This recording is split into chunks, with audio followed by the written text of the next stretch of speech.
All right, some theory to work on over the next couple of weeks. So yeah, you got all the seventh chord stuff filled in correctly. Yeah, no, there was no key involved with what you did.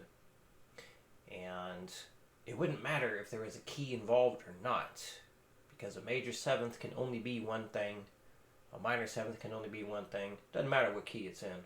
It can only be the one thing, which you got 100% correct. So looks like you definitely know what to do there.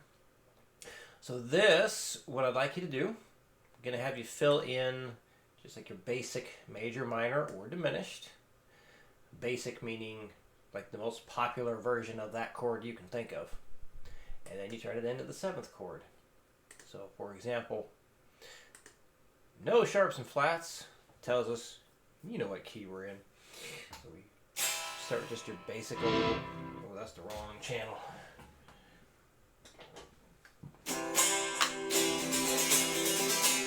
Start with just basic C major, so we put that in. And then what we do, easiest way to create these seventh chords, we look for an octave of the root note within the chord shape. So we take our C chord. Where is another C being played? On the B string. So we lower that down the appropriate distance. So the seventh interval is always, we're talking about a major seventh interval, or just natural seven. Seventh interval is always a half step below the root.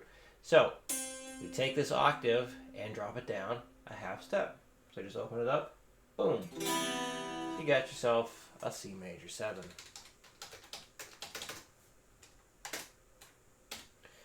Next one, chord number 2, D minor. So start with a really basic D minor chord.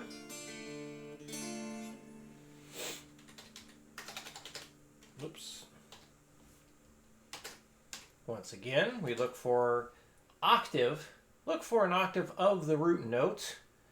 So the next D we have is here on the B string. So here we have a flat 7 listed in the mode information.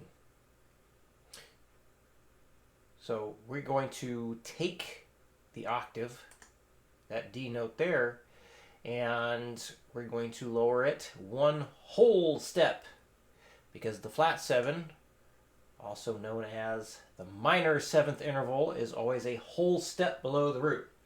So we go here, down a whole step, gives us that. So that's the idea. I'm going to erase those chords so you can put them in yourself. So just go through that the best you can. Whenever it's done, send it on over. If you have any questions about working on that Spirit Box, I believe was the name, that Spirit Box riff, let me know. Big things to remember, work it up as eighth notes and break it down into as many small pieces as you need to, even if that means going beat to beat. Then yeah, for the other stuff that you have been working on that I gave you, whenever you can send videos over, that would be great. And yeah, I think that covers it. So I will see you again in 2 weeks.